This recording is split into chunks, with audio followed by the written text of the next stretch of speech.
ಒಂದು ಊರಿನಲ್ಲಿ ಶಂಭು ಅಂತ ಒಬ್ಬ ವ್ಯಕ್ತಿ ಇದ್ದ. ಅವನ ಹತ್ರ 40 ಕೋಳಿಗಳಿದ್ವು.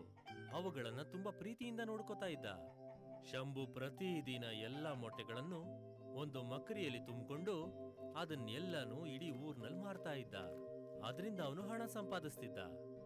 ಶಂಭುವಿನ ಪರಿವಾರ ಚಿಕ್ಕದು ಮತ್ತು ಕುಶಾಲವಾಗಿತ್ತು. ಅವನ ಹೆಂಡತಿ ಜಯ ಮತ್ತು ಮಗ ರಾಜು ಶಂಭುವಿನ ಕೋಳಿಯನ್ನು ಪಾಲನೆ ಮಾಡೋದ್ರಲ್ಲಿ ಸಹಾಯ ಮಾಡ್ತಿದ್ರು. ಒಂದು ದಿನದ ಮಾತು, ಶಂಭು ಮತ್ತೆ ರಾಜು ಕೋಳಿಗಳಿಗೆ ಧಾನ್ಯವನ್ನ ಹಾಕ್ತಾ ಇದ್ರು. ಆಗ ಜಯ ಅಳ್ತಾ ಬಂದ್ಲು.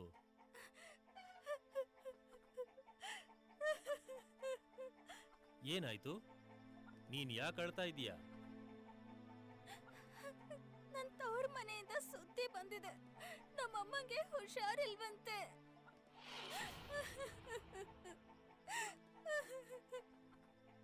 ಅಯ್ಯಯ್ಯೋ, ನಾವೀಗ ಹೊರಡಬೇಕಾಗಿದೆ. ಆದ್ರೆ ಈ ಕೋಳಿಗಳನ್ನ ಯಾರು ನೋಡ್ಕೋತಾರೆ? ಅಪ್ಪ, ಕೋಳಿಗಳನ್ನ ನಾನು ಆರಾಮಾಗಿ ನೋಡ್ಕೋತೀನಿ. ನೀವ್ ಹೋಗಿ ಆರಾಮಾಗಿ ಅಜ್ಜಿನ ನೋಡ್ಕೊಂಡ್ ಬನ್ನಿ. ಆದ್ರೆ ಮಗನೇ, ನೀನು ಒಬ್ಬನೇ ಇಲ್ಲಿ ಹೇಗಿರ್ತೀಯ? ಅಪ್ಪ, ನಾನೀಗ ದೊಡ್ಡವನಾಗಿದ್ದೀನಿ. ನಾನು ನನ್ನನ್ನ ನೋಡ್ಕೋಬಹುದು, ಹಾಗೆ ಈ ಕೋಳಿಗಳನ್ನ ಕೂಡ ನೋಡ್ಕೋತೀನಿ. ರಾಜು ನೋಡ್ಕೊಳ್ತಾನೆ, ನೀವು ಬನ್ನಿ ನನ್ ಜೊತೆಗೆ. ಸರಿ. ಪತ್ನಿಯ ಮೊರೆಯನ್ನ ಕೇಳಿ ಶಂಭು ತನ್ನ ಕೋಳಿಗಳನ್ನ ರಾಜುವಿನ ಹತ್ರ ಬಿಟ್ಟು ಮಾವನ ಮನೆಗೆ ಹೊರಡ್ತಾನೆ. ಇಲ್ಲಿ ಶಂಭುಗೆ ರಾಜುವಿನದೇ ಚಿಂತೆ ಆಗಿತ್ತು. ಆದ್ರೆ ಇಲ್ಲಿ ರಾಜು ತನ್ನ ಎಲ್ಲಾ ಮೊಟ್ಟೆಗಳನ್ನು ಕೂಡಿಡೋದ್ರಲ್ಲಿ ಬ್ಯುಸಿಯಾಗಿದ್ದ. ಸ್ವಲ್ಪ ಹೊತ್ನಲ್ಲೇ ಅವನು ತುಂಬಾ ಮೊಟ್ಟೆಗಳನ್ನ ಸಂಗ್ರಹಿಸಿದ. ಅವನಿಗೆ ತುಂಬಾನೇ ಖುಷಿಯಾಯ್ತು. ನಾನು ತುಂಬಾನೇ ಮೊಟ್ಟೆಗಳನ್ನ ಕಲೆಕ್ಟ್ ಮಾಡಿದೀನಿ. ಈಗ ನಾನು ಇವನ್ನೆಲ್ಲ ಮಾರ್ತೀನಿ. ಮೊಟ್ಟೆ ಮಾರ್ಬೇಕು ಅಂತ ಒಂದು ಬುಟ್ಟಿಯಲ್ಲಿ ಮೊಟ್ಟೆ ಇಟ್ಕೊಂಡು ಅವನು ಹೊರಟ. ಸ್ವಲ್ಪ ಹೊತ್ನಲ್ಲೇ ಪಕ್ಕದಲ್ಲೇ ಇದ್ದಂತಹ ಒಬ್ಬಳು ಗ್ರಾಹಕಳು ಸಿಕ್ಕದ್ಲು. ಏನಾಯ್ತು ರಾಜು, ಇವತ್ತು ನೀನು ಶಂಭು ಅಣ್ಣ ಎಲ್ಲೋದ್ರು? ಅಪ್ಪ ಅಮ್ಮನ್ ಜೊತೆ ಅಜ್ಜಿ ಮನೆಗೆ ಹೋಗಿದ್ದಾರೆ. ಅಜ್ಜಿಗೆ ಹುಷಾರಿಲ್ವಂತೆ. ಸರಿ, ಆಯ್ತು. ಆಕೆ ರಾಜು ಹತ್ರ 4 ಮೊಟ್ಟೆ ತಗೋತಾಳೆ. 4 ನಾಣ್ಯಗಳನ್ನ ಕೊಡ್ತಾಳೆ. ಅದನ್ನ ನೋಡಿ ರಾಜುಗೆ ತುಂಬಾ ಖುಷಿಯಾಗತ್ತೆ.